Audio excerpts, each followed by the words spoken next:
is Tali'Zorah Vasnima Naraya, requesting permission to dock with the Raya.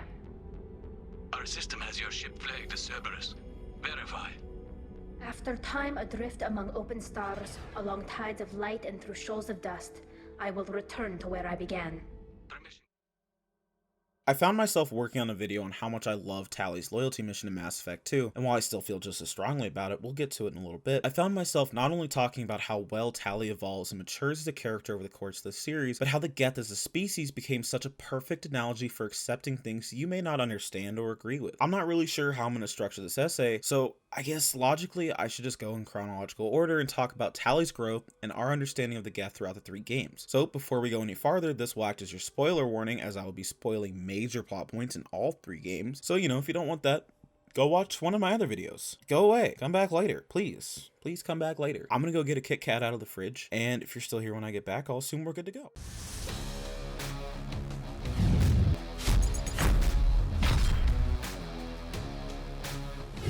Still here?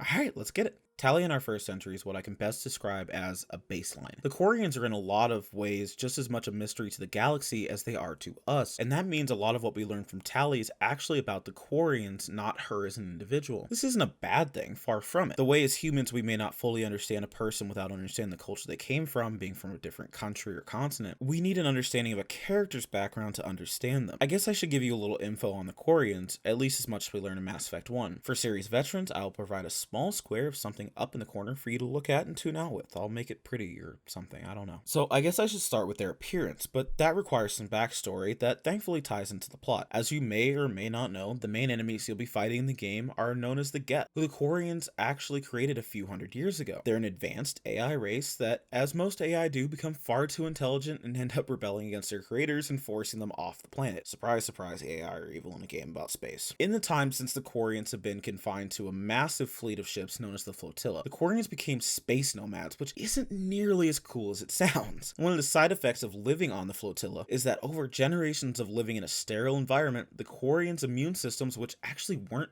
very good to begin with, essentially failed them, leading to a lifetime of confinement inside these environmental suits, constantly in danger of lethal infection. On top of this, being dextro, essentially a different genetic makeup that limits the food they can eat, the same as the Taurians, means that they have an extremely difficult time living alongside other races. Because of this, many Quarians decide to live out their lives on the Flotilla, which means 2 things. 1, they are normally seen as an oddity or a rarity, and as a result are treated with a certain level of suspicion by many people. 2nd, it has led to what the Quarians called the pilgrimage, where adolescents are sent out into the galaxy with the mandate they return with something that will benefit the fleet. Think Rumspringa with extra steps. This mainly serves to give their people time away from the fleet to gain an understanding of the outside world, and while there's no legal requirement to return, many do as they long for the comforts of home. Oh, and Tali's father happens to be one of 5 admirals in charge of commanding the fleet as a whole, so there's quite a bit of expectations laid on her to complete her pilgrimage in style. Alright, I know that was brief, but I think everyone's caught up. Veterans who have blanked out can return now. Oh, here. So when I sabotage the genophage cure, yeah, that should get their attention. Alright, so back to Mass Effect 1. We meet Tali after our mission on Eden Prime, in which we run a marathon around the Citadel trying to find evidence we can use to prove to the Council Saren has gone rogue. We get a tip from Fist, that's just the greatest name ever, that she's about to be assassinated in an attempt to trade information to Shadow. Why would you trust a guy named Fist? His name is Fist. Why would you... Tali. She's clearly young and in over her head, but thinks on her feet, slinging a grenade during the distraction our interruption provides, and getting to safety amidst the confusion, allowing the heavily armed squad to handle the situation, which is honestly the best thing she could have done in the moment. I wouldn't say she's trusting in the moment, a little on edge, but I found that perfectly understandable given a bunch of people just tried to murder her in an alley over the same info we happen to be asking about. But she's grateful to you for saving her life and is willing to provide her proof to the Council, which leads to us being given the go-ahead to hunt down Saren, as well as becoming the first human Spectre in the process. We extend the offer, and Miss Tali'Zorah makes the decision to join us aboard the Normandy in our hunt for Saren and the Geth. No doubt partially motivated by what the hunt for Geth could mean as part of her pilgrimage. Awful side quest incoming. Just don't do it. It doesn't matter. Now, unfortunately, Tali doesn't have a ton to say over the course of your private conversations, but, it's really not the worst thing in the world. I define her as cautiously honest. It kind of works with her character. She's excited to speak about her people and herself with someone as accepting and curious as Shepard, while still being reserved just out of worry about what he might do with the information, I suppose. It's easy to forget that the events of the first game take place over such a small period of time, only a few months as far as I can figure. So while you'll grow close to this group of people you're flying around the galaxy with chasing a universe-ending evil, it's still not really enough time to fully let someone in on who you are. You may trust them, but that doesn't mean you tell them your secrets, right? And the game just isn't long enough to develop deep, complicated relationships with every character, and Tali happens to get the short straw from my point of view. Essentially, she's a bright-eyed teenager excited to find her place in the galaxy while pretending not to be terrified the whole time. Mass Effect 2 is where I consider Tali's story to really begin, as she's given significantly more character development, even considering her relatively small screen time compared to the rest of the cast. But boy oh boy do they do a lot with a little over the course of the game. We actually get a pretty short run-in with her at the beginning of the game, but it does an excellent job with not only providing us the state of the universe after a prolonged absence, but a look at the growth of Tali while we were asleep. She's not a child anymore, but she's just beginning to come into her role as an important member of her people. Clearly a successful pilgrimage led to her being given more important assignments like this one, but her inexperience shows. You find her during the second half of the tutorial on Freedom's Progress, leading a small group of Quarians looking for another of their kind named Vitor, who was there on pilgrimage when the colony stopped reporting in. Clearly not an admiral level task, but something you would entrust to someone you see potential in. Her father likely having something to do with her appointment, which is further backed up by her struggles keeping her squad in line, who clearly don't have much respect for her. It's not really her fault when her squad dies while going against her orders, and to be honest, she doesn't seem too upset about it in the moment, taking a practical approach to the situation as she usually does, focusing on getting as many people out alive as possible, while trusting Shepard to do the heavy lifting on the combat front, which makes perfect sense, he's Shepard. When Miranda and Jacob tried to take Vitor back to Cerberus for questioning at the end of the mission, she doesn't hesitate to push back against it, but ultimately trusts Shepard to do what's best and doesn't press the issue should you decide to take Vitor for yourself. Although, like, who does that? Gotta be a real asshole to take that man after his experience. And I promise you, taking him will never benefit you over the course of the game. Just don't do it. Don't be a dick. The next place we'll run into Tali is actually in the back half of the game during a recruitment mission, one of the last you'll be doing in the game, as you search for her on Hailstrom, a planet plagued by a sun that fries pretty much anything that stays in it for too long, especially electronics. The mission itself is actually great fun, providing an interesting one-off obstacle to overcome, and one of the few times you'll fight Geth in the second game, although they are far less interesting enemies here than in other titles. Story-wise though, you'll land on the planet and trace a series of Quarian corpses back to where Tali is holed up behind a locked door in a very angry Geth Colossus, an enemy you would previously only confront while in the safety of the Mako,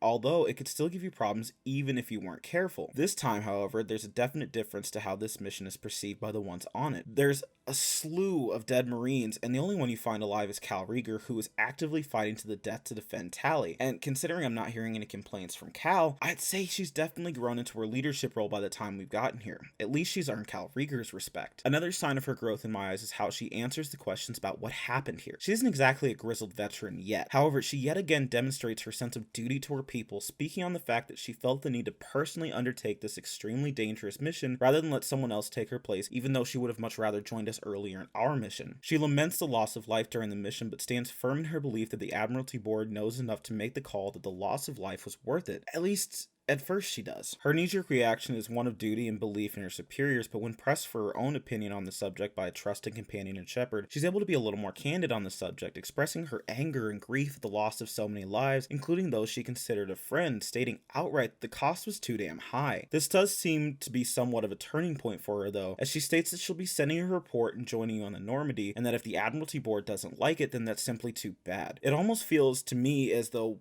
she loves her people and wants to serve them. She feels as though she might be able to better serve them by aiding Shepard in his mission, although this is never overtly stated. When she gets on board the ship, she's openly hostile to Jacob and Cerberus as a whole, stating plainly that she's here for Shepard and would happily burn Cerberus to the ground alongside him if he asked. Can't really blame her for her hatred, but she does seem to soften slightly when Jacob offers her the schematics on the new Normandy to help familiarize herself with the ship. It's a small shift and she hides it well, but the engineer in her can't help but get excited at the chance to explore brand new tech on a ship like the Normandy SR2.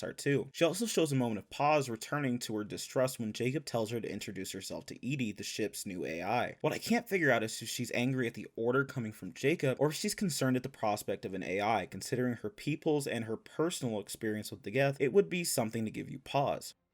Tali does seem to have warmed up to where she is when you first go to see her, speaking on how she missed the quiet engines, something which actually used to keep her awake in her early days on the Normandy. And while she doesn't trust Cerberus, they know how to build an excellent ship, and their engineers Gabby and Ken have been very welcoming to her. This changes pretty quickly, however. She's presented with charges of treason, kicking off what I set out to talk about in the first place. What I consider to be the best mission in Mass Effect 2, one of the best missions in the entire series, maybe even gaming as a whole. The whole mission is started off by one statement that hits me every single time. I'm scared, Shepard. When you have a character that's defined by her commitment to her people, finding out she's been hit with charges of treason can come as a bit of a shock, and I can only imagine how Tali feels, likely hiding a storm of emotions behind that mask. When we agree to help, she's a bit surprised, saying that she was planning to book passage on another ship rather than bother the crew with any of her problems. Still showing a bit of that independence from the Normandy crew, she's still Quarian first. When we get to the flotilla, it only goes downhill from there. It's explained that being the leader of the Normandy entitles Shepard to a level of respect among the Quarian people as they address him as Captain Shepard. While this seems like just a compliment, and towards Shepard it is, it comes with strings attached for Tali, as when she speaks to Admiral Ron, who Tali refers to as Auntie Ron, she calls her Tali'Zorah von Normandy. This seems like a trivial thing by our standards, but when you stop to remember the Quarian culture, you understand what a shift this is. Imagine going on trial and you've had the name of your country stripped from your name. When your whole culture lives on ships, a ship name has that much significance. It also adds another wrinkle to this trial, as it labels Shepard her ship captain, and as a result means he will be representing her as part of the trial. Now, of course,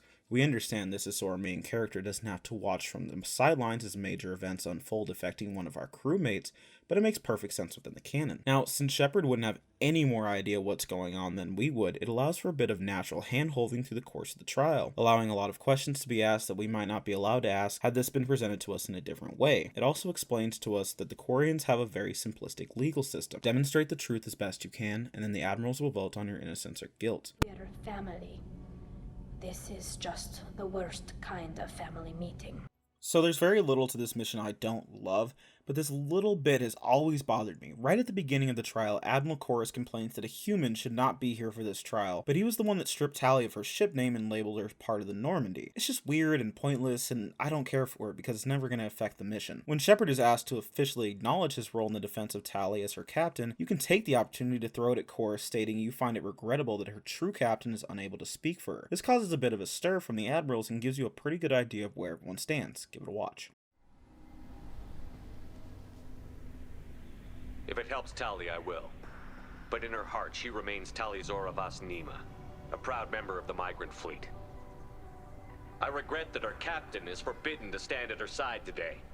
Nobody has been forbidden from anything. It is a simple... Lie to them if you must, Zalcoris, but don't lie to me and expect me to stay silent. The human is right. The thing I sent was disabled and harmless. Then explain how Geth seized the lab ship where your father was working.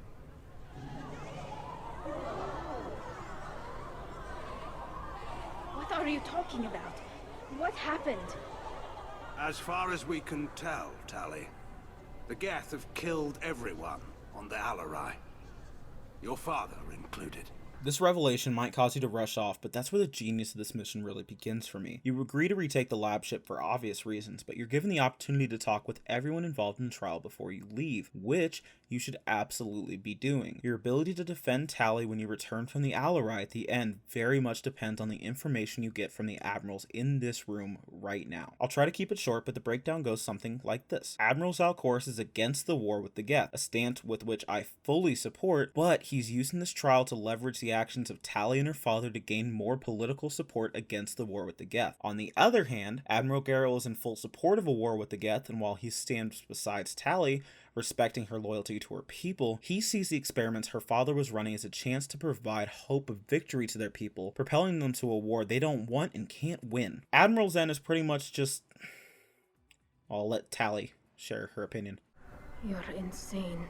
She wants to try and return the Geth to Quarian control. Yeah, as someone on the side of the Geth recognizing them as a sentient species, I find the idea of subjugating them to slavery worse than the idea of their outright destruction. Very much on the opposite side of Saren here. Admiral Ron has no political goals for the trial and is just as wishy-washy as ever. I understand she recused herself from judgment, so she doesn't really get an opinion on the public stage, but she's a perfect example of the old adage that if you stand for nothing, you'll fall for anything. We also bump into Vitor, who's still recovering from his encounter with the collectors on Freedom's Progress, as well as Cal Rieger, assuming you kept him alive on Hailstorm. maelstrom. We get some interesting knowledge from Rieger when he discussed the dangers of potential invasion of Rannoch. It's clear to Shepard, being a career soldier, the dangers the Quarians face in that kind of battle, and while Tali provides a little bit of hope from her limited experience in ground operations, Rieger shares the painful reality of war with her. With your immune systems, it couldn't be easy for Quarians to fight a war. You'd lose more people to infection than injury. We can't afford a frontline attack, that's for sure. Have to fight smart. Ideally from orbit. We do have stockpiles of antibiotics. It's not as though everyone would die from a single shot. No, Shepard's right. You've only seen our strike ops, Tali. Don't have all the fancy equipment in a frontline fight. Supplies get strained.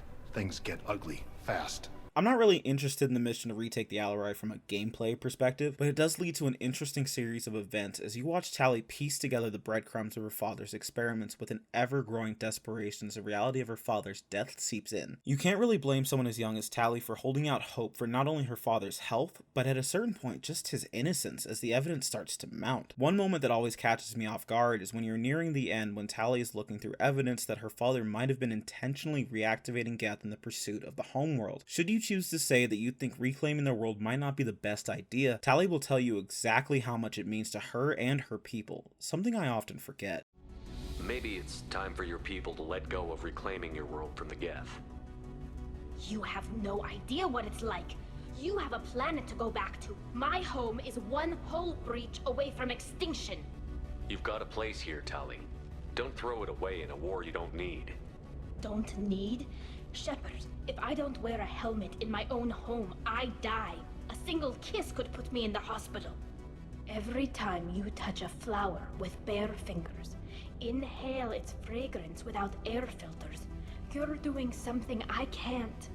Damn the pilgrimage. Without it, I might never have known what I was missing, what we had lost when we lost our home world. It's a strong moment as you remember how much bigger this conflict is than you might have realized. For myself, I had brought it down to no more than Tali and the admirals at this moment, and it does a fantastic job to recontextualize what we're talking about here and now, even if it does little to change my opinions on the subject. I never had a parent or loved one who buried themselves in their duty to the extent that Tali's father did, but I had a stepfather who worked extremely hard who I didn't get to see much. This relationship struck me as familiar to Tali's and her father's, as during the outpouring of grief she expresses the anger towards him for leaving her with this mess to clean up. When Tali apologized for her outburst, it meant something to me. Often being the responsible one in the family, the one who can't break down, it was easy to understand her guilt in a moment of public weakness, and it's what I'd call an excellent example of a human moment if she was human. Showing her confused emotions, trying to wrap her head around whether this was her father's way of showing his love or using love for Tali as an excuse to ignore the immorality of the situation is done so well here.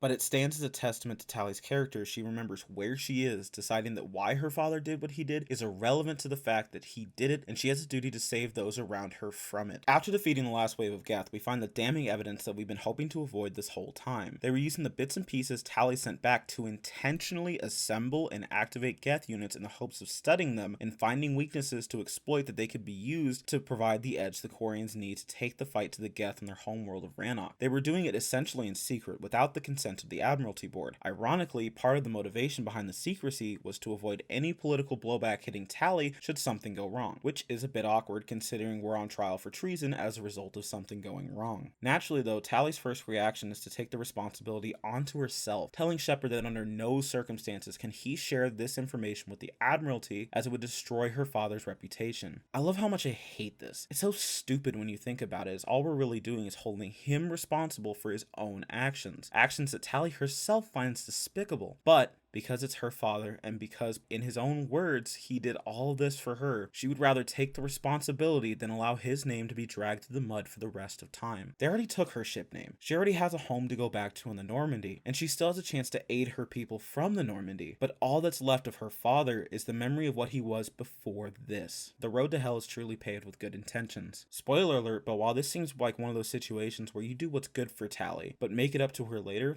this isn't the case here. Should you present this evidence at the trial, you will lose the loyalty of Tali forever. Unfortunately, the other option is to watch her be exiled from the people she's given her life to serve. Well, okay, I lied there just a little bit. There is two other options, but they're only presented given you meet the right criteria before you got there. The first is an option that relies entirely on your past actions, where you let Vitor go back to the flotilla and you saved Cal Rieger. You can ask them to speak on Tali's behalf. What this entails is to rally the crowd against the admirals, which, without their help, would still cause quite a stir. sure, but backed up by Vitor's plea not to exile the person who saved his life, and Rieger's proclaiming that Tali has done more for the fleet than the Admiralty ever has, stating that her exile would spit on everything he's fought for. The board clears her of all charges, to prevent a riot if anything, but it's still a powerful moment. The other option involves Shepard tearing through all the bullshit to expose what the trial is really about, an option you're only presented with given you have a high enough Paragon score to give this kind of speech, and that you spoke to the Admirals long enough to understand what was really going on. It's one of those moments in Mass Effect often overlooked as just being one of the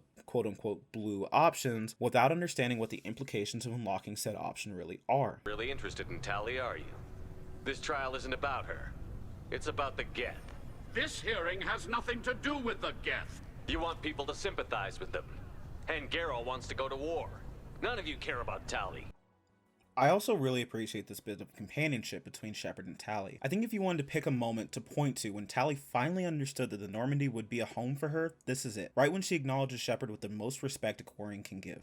Thank you, Captain. One of those little details that shows the love and care this game got from BioWare is that on the ship's elevator when selecting floors, it shows you which squad mates are on which level, and after this mission, Tali's ship name turns from Vos Nima to Vos Normandy. Something even I hadn't noticed in over a dozen playthroughs until thinking to check for it in the process of writing this video. I do enjoy the conversations you have with the Admirals after your speech, with both Garrel and Chorus in agreement that their argument shouldn't have involved Tali in the first place.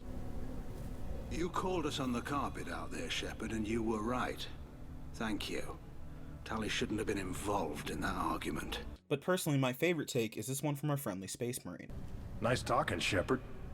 It's funny how it takes a commander to remind the admirals about military honor. Glad they're off your back, ma'am. And that you didn't have to give them that evidence you found on the LRI. I didn't say anything about finding evidence, Carl. Noticed that, ma'am. Stay safe out there, Rieger. You too, Shepard. Ma'am. Carl, just call me Tali. I'll work on that, ma'am. Okay, I promise I'll stop playing clips right after this one. I just thought it was a gem. The whole trial was insulting. You should have had time to mourn your father. I don't think life is about what you deserve. One of the things that makes this trial so special is that it's really nothing new. And while I'm sure that doesn't sound like a positive, let me explain. Tali doesn't really change as a person over the course of this mission. While she has a large arc over the course of the 3 games, the reality is that the person she was before and after this mission are largely the same, albeit with some extra baggage. But what she does do is show off her character and resolve in ways we hadn't seen before. She's little more than a child, but she's a strong moral person who isn't afraid to admit when she's wrong and is more than willing to fix not only her mistakes, but those of people around her she feels responsible for. A lesser writer might have showed her strength by having her shrug off the events unfolding, or having her miraculously fix them, but that's just not the world she lives in. She falls apart not once but twice during the mission as she comes to understand what her father did, but her strength of character is shown when she picks herself up and carries on anyway. We're shown after the mission that while she did a great job putting it to the side for the sake of the mission, it still weighs heavy on her. It's likely a secret she'll carry with her for a long time. Alright, side note guys, I listen to music while I write these scripts, and I always have songs from the Mass Effect soundtracks in here just because I like them, and they hit me in the feels. Listening to I Was Lost Without You right now, and god, it hit me right in the feels. Shout out to Sam Hewlett. All that's left to talk about when it comes to Tali in the second title is her confrontation with Legion, which is a great time to transition to my favorite Mass Effect character of all time.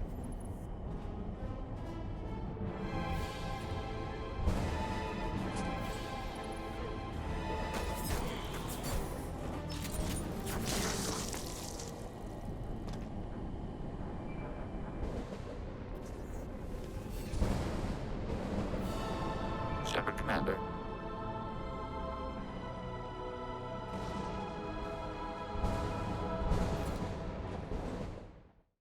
Ah, Legion. Actually going through all the time you spend with him, there's remarkably little in reality, but just about everything he says is informative and impactful. When we first encounter Legion, I wouldn't really consider it to be meeting him, as your interaction is limited to him shooting some stuff, saying your name, and getting knocked out opening a door for you. You'll take him back to the Normandy with you as you escape the Falling Reaper, and you're given the option to give him to Cerberus, which is dumb, or to wake him up, which is the opposite of dumb. From the first time you wake him up in the Normandy, he defies all expectations of what you've come to know as Geth. He refers to himself as we, which can really really catch you off guard as if he's speaking for all Geth. What you might have already known from the Codex or speaking to Tali is that the Geth get more intelligent the more there are, as their brain power essentially becomes collective in close proximity. What you probably didn't know at this point in the game is that Geth units can contain many Geth all working in tandem. Legion is made up of 1,183 individual Geth all working at once to move, speak, shoot, etc., which is why he's so effective compared to other Geth you fought. It's also how we ended up giving him his name. The most important thing we learned from Legion right off the bat is the existence of what the Geth call the Heretics, or the section of Geth that followed Sovereign. This revelation might not come across as groundbreaking as it is if you've taken a more casual approach to understanding the universe and the lore. In the first game, we were led to believe that we were essentially at war with all Geth, but Legion reveals this to be far from the truth, as it's only a small subsection of the whole Geth people. The reality we were unable to understand as outsiders looking in is that the majority of Geth don't want conflict with the rest of the galaxy. They're happy to do their own thing and be left alone for the most part. The problem, of course, with being content with keeping yourself to the outskirts of the galaxy is that when the only portion of your people the rest of the galaxy has seen are seen for the first time wiping out a colony and impaling living people on spikes, you tend to think the worst of people. Albert Einstein once said, "The world is a dangerous place to live, not because of the people who are evil, but because of the people who don't do anything about it." The Geth as a species are simply in their infancy and struggling to understand organics. Because of this, they chose not to interact as they just don't want to let a misunderstanding lead to an unnecessary conflict. And on that front, I have to commend them, as it's in reality the most logical step they could have made to maintain the peace. But it also seems they learned from their mistakes of not getting involved when the Heretics made the Geth public enemy number 1. They sent Legion out in search of a deeper understanding of the galaxy beyond their borders, as well as Shepard, choosing him as he was the one who overcame the Reaper Sovereign, making him an interesting outlier in organics. Legion was on the derelict Reaper because of Sovereign and the Heretics. He had given the Heretics what we would call a virus, capable of rewriting all Geth over time to conclude that they should worship the Reapers, or the Old Machines as they call them. Studying the dead Reaper was the first step in understanding of how the virus would be structured, stored, and eventually deployed against them. The thing I find really interesting here is why the Geth actually split. It wasn't that one section of the population just thirsted for war and conquest. It was, like many wars, religious in nature. The Heretics believed that they should worship and serve the old gods as they were so far beyond them, but most Geth decided they would rather plot their own destiny, making their decisions and ending up where they would. Legion asked for our help going to the Heretic base to destroy it and the virus to prevent the rest of the Geth from being infected by it. The gameplay portions of the mission are pretty straightforward. Geth, shooty shoot, blah blah, not important, it's not what we're here to talk about. Moving on. Upon landing on the windowless station, we learned there's been some revelations as pertains to the mission. On one hand, the virus has been completed, so our arrival is well timed to prevent it. But the completion of the virus also leads to an interesting alternative to the destruction of the Heretics, as Legion can rewrite the virus so that it'll actually reprogram the Heretics to accept the logic of Legion's Geth, essentially brainwashing them back into the fold. The Geth that make up Legion can't find consensus on the issues, so the decision to rewrite or destroy will ultimately fall on Shepard, and they will accept either outcome. It's a moot point until you reach the end, so we'll shelve that for now, as there's an interesting conversation you'll stop to have on the way as you pass by one of the Geth databases where Legion finds an interesting discovery. He finds information stolen from the Geth among the Heretics' files, which indicates they've infiltrated the Geth consensus. Now, to a human like myself, spy on your enemies is pretty on par for the course,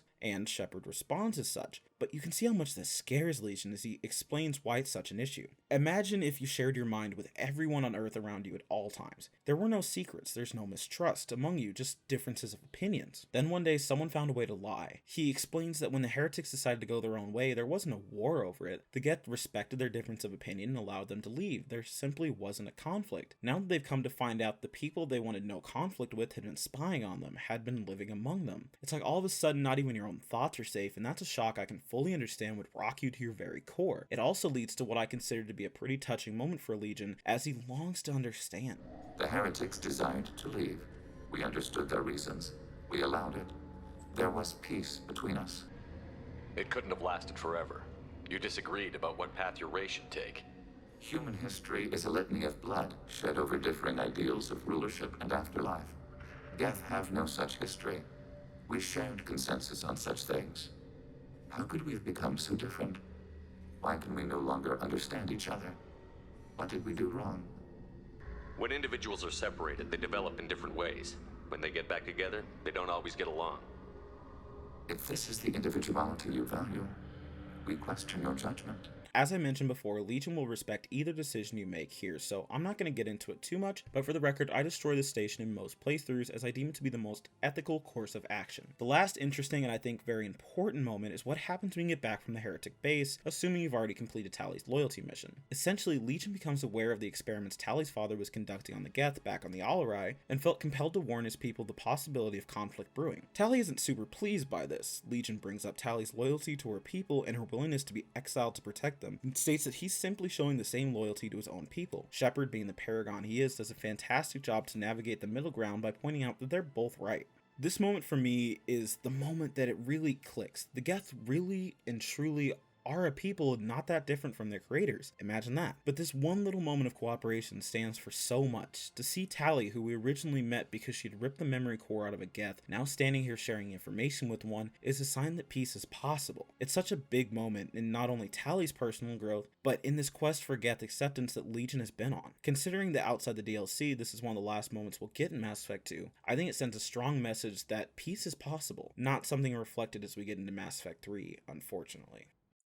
Oh boy, Mass Effect 3 really takes a turn. Not for the characters as much, but between the two races they represent, it really couldn't have gone any worse, as in the midst of a Reaper invasion, the Quarians launched an attack on the Geth. You know, the AI that beat them already once, without the help of the world-ending AI that we're all fighting right now as a collective universe. Genius. This, however, does show us tremendous growth within Tali, so let's get into that. At the end of the second game, Tali grew a lot, proving her worth and loyalty to her people over and over again, growing and learning on the job. From leading an insubordinate group on Freedom's Progress, to a squad of loyal Marines on Haystrom, to retaking the Alarai during her trial, she became calmer and wiser. A true leader towards the end, even pushing forward moments after finding the body of her father. Then on top of that, she managed to find, with a little help, a middle ground with Legion. This provided hope for the future where organics and synthetics could coexist in peace. It's one thing when Commander Shepard is willing to work with Legion, but when a Quarian, Tali no less, who dedicated so much of her life to the destruction of the Geth and reclaiming her homeworld, sees room for peace, it means something. When you meet the Quarian admirals so they can beg you to save them from the consequences of their own actions, she isn't immediately present, but it's so we can get this great entrance that has always had me feeling some kind of way. Tali'Zorah Vas Normandy, reporting for duty. Glad you could make it, Tali. I really love how she introduces herself as Tali'Zorah Vas Normandy. It's her own little way of telling the world that this is where she feels most at home, and I love that. Assuming you didn't get her exiled, she'll have been promoted to Admiral to fill in the spot her late father left vacant. She does her best to stay professional in front of the other admirals, stating that public disagreement would divide the fleet. A bad plan everyone believes in is better than a good one carried out on shaky footing. But when you walk out of the room, she lets slip that she's in fact not a fan of the war, openly stating that her time with Legion had given her hope for peace with the Geth. Unfortunately, she was outvoted, so for the sake of her people, she'll do the best she can to salvage the situation. Probably the one who convinced the Admiralty to reach out for Shepard and the Alliance in the first place. Tali pushes you to reach out for a private chat in your cabin, and that's where the truth comes out. With the safety and security Shepard provides her, Tali is allowed to vent what has probably been weighing on her since she returned to the flotilla. She's always been given responsibility not above her abilities, but certainly above her experience level. Tali is 25 during the events we're seeing now. I'm 25 as I write this, and hopefully 25 when this is published. I struggle just to remember where I left my phone after 15 minutes of not seeing it. I can't imagine having 17 million lives riding on me, depending on me. To her credit, she handles it all very well, telling us she took the position even while feeling unqualified because it gave her a position to do the most good, hopefully pushing back against the worst ideas and saving lives while she could. There isn't much to speak on when it comes to the mission to destroy the Geth Dreadnought, other than that she continues to keep a cool head under fire, and in an interesting moment, when she gets past her knee-jerk distrust, she actually finds herself happy to see Legion, even if she tries a little too hard to hide it in front of the other admirals.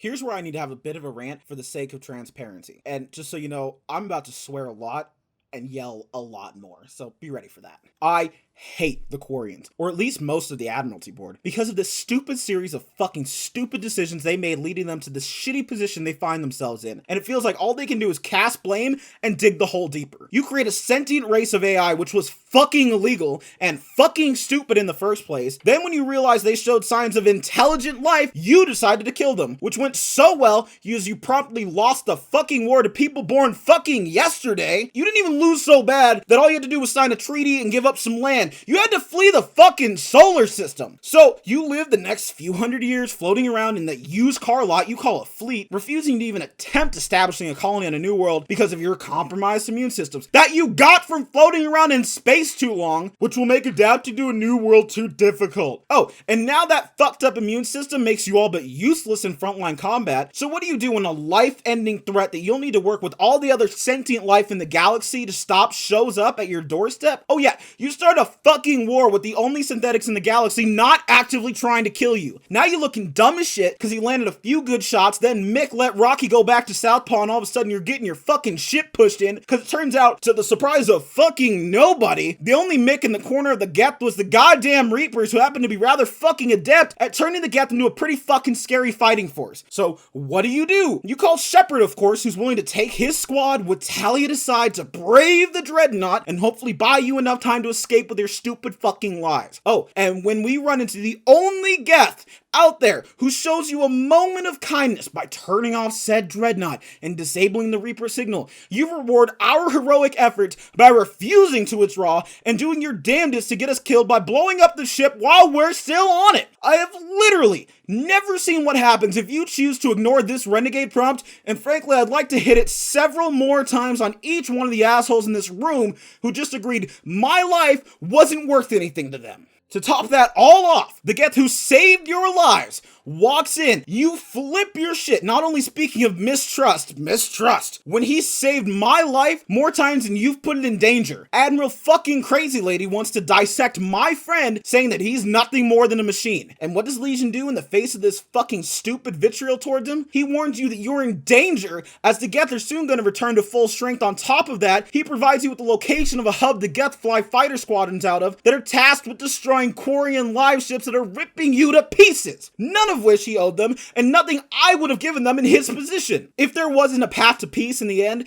and you had to choose between the Quarians and the Geth, I would take the Geth every single time without hesitation.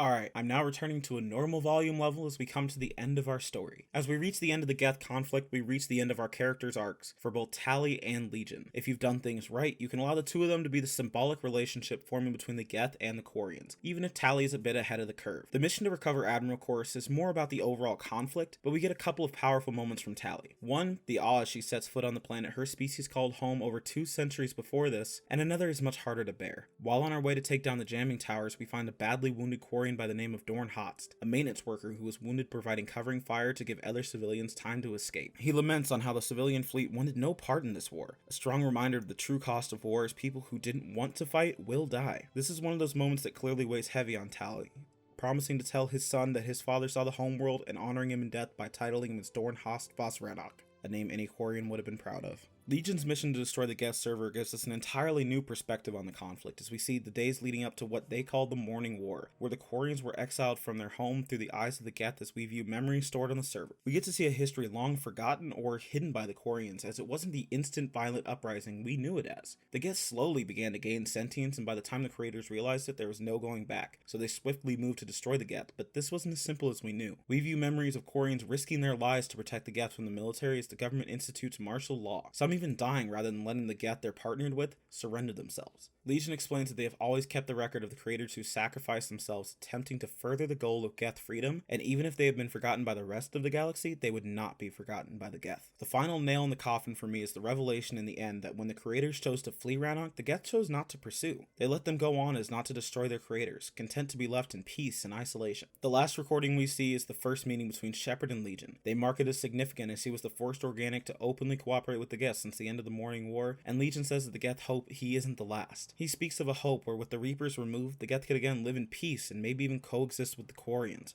When we leave the server, we're greeted by a squad of Geth Primes, which makes everyone a little uneasy to say the least, but Legion has earned his chance to explain. He guessed that he could get these Geth to join us when the Reaper code was removed, and he was right. When we ask why he hid this, he has a pretty damn convincing reason.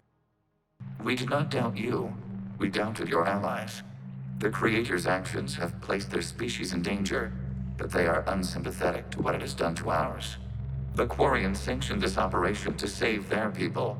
They would not have done so if they knew we wished to preserve Geth as well. The painful truth is that all the Quarians have done this entire time is bring about endless death from both sides. I neglected to explain it earlier, but what drove the Geth into Reaper hands in the first place wasn't just the attack from the Quarians. At the time, the Geth were building a superstructure with the goal of allowing all Geth to coexist on one server, finally ending their isolation from each other, and it was destroyed in the initial attack. With the Geth intelligence growing darker for every person lost and so many uploaded at the time of destruction, their processes were reduced to the will to survive, and when the Reapers extended an offer, they were desperate enough to take it. On the flip side, everything Legion has done this entire time has been to save lives. From disabling the Dreadnought to warning the Admirals to his actions on the server, both Geth and Quarian alike, he's out to save as many as possible, and I have to commend him for that. The moral dilemma gets significantly more complicated when Legion reveals the true extent of Reaper upgrades. You sound conflicted. While the old machines have unethical purposes, their upgrades have vastly improved our people. Observe. A Geth processing signal. A single unit, I believe. Correct. Now, 10 nearby units networked cooperatively. Now, a single Geth unit with the old machine upgrades. That's a fully evolved AI. Yes, we do not agree with the goals of the old machines, but we find this growth beautiful, indicative of life. It is. Commander! Come on, Admiral. That's a living creature, no matter what platform it's running on. And they will die when we destroy the base. They allied with the Reapers. To save themselves from you. Maybe they don't have to die. Just because this one appears friendly. Well, it hasn't fired on a ship with me aboard it. Commander, are you suggesting... I'm not suggesting anything. All I'm saying is, maybe they don't all have to die. First of all, fuck you, Admiral. You don't have a leg to stand on in this argument. Second, all Shepard says is that maybe the clearly living creatures don't all have to die. And she pushes back at the mere notion of saving lives. Like, what the fuck? The big moment comes after Shepard solos a Reaper with a gun that fires spaceships. Yeah, ain't that a twist. Naturally, when the Reaper signal goes down, all Admiral Geralt sees is his defenseless enemy not firing back at them and decides this warrants a death sentence. But Legion offers an alternative while asking the big question. He tells us that with the Reaper dead, he can upload a safe version of the Reaper code to all Geth, achieving fully evolved AI status, giving the Geth true independence. Free-willed, living beings. Legion asks if Tali remembers what the Geth asked that caused their creators to attack them. Does this unit have a soul? Believe it or not, this is actually the path to peace, as you tell Legion to start the upload and tell Tali to call off the fleet if she can. Which she can't, but that's what Shepard's here for anyway. Now, I've done a more thorough breakdown on what you have to do to get this Paragon prompt in a different video, and it's not important for this conversation, so I'll skip it. But in reality, all Shepard does is point out a painful truth that the whole Quarian history is them trying to kill the Geth that never wanted to fight them in the first place. You'll convince the fleet to stand down, but it's a bittersweet ending as Legion does what he was born to do and carries the burden of his people on his shoulders one last time. Error. Copying code is insufficient. Direct personality dissemination required. Shepard Commander, I must go to them. I'm sorry. It's the only way. Legion, the answer to your question was yes. I know, Tali. But thank you. Kila Sanai.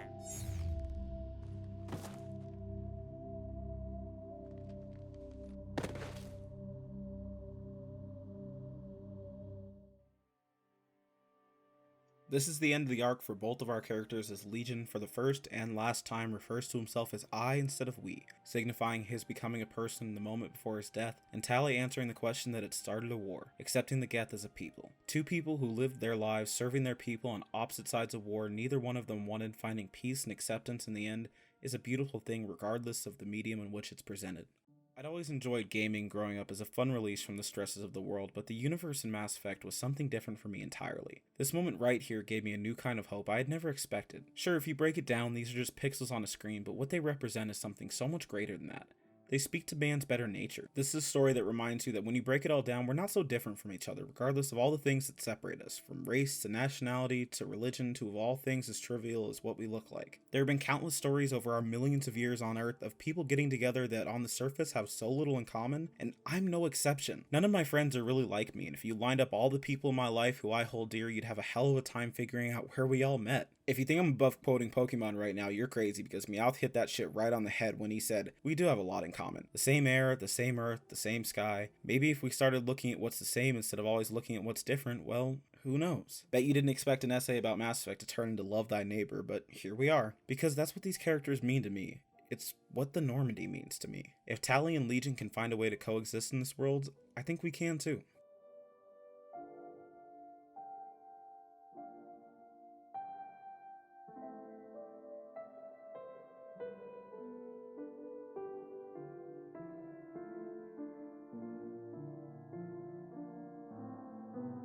Well, fuck me. This was not supposed to be something of this caliber, but here we are, 2 in the morning, 20 pages in what was supposed to be a 15-minute video. I'd also like to point out that literally weeks later, it's also 2 in the morning, 20 pages in, recording the audio of this 15-minute video. And we're sitting at about 40 minutes of audio, not counting the clips I'm going to put in. It's going to be a mess. If you're new here and you made it this far, thank you. I do stuff like this very occasionally, and I feel like it's been steadily improving in quality, so maybe subscribe and see if you agree in the next one. I do longer form content like my Mass Effect breakdowns. I do shorter form reviews, some original content here and there, stuff like this in the middle. Don't know. Get what you get. There will be plenty more Mass Effect content in the future, but I'd also like to cover some of my other favorites, such as The Saboteur, Kingdom Come Deliverance, Red Steel 2, Red Dead Redemption 2, maybe Red Dead Redemption 1. I don't know why I didn't think of that one. Should do that. Put it on the list. If your name is Ryan, you stuck around this far, thanks. I know you're probably the only one watching. Appreciate you. Well, I'm out of things to write and I need to go to bed, so this is Purple signing off. Have a wonderful evening and always remember to smile.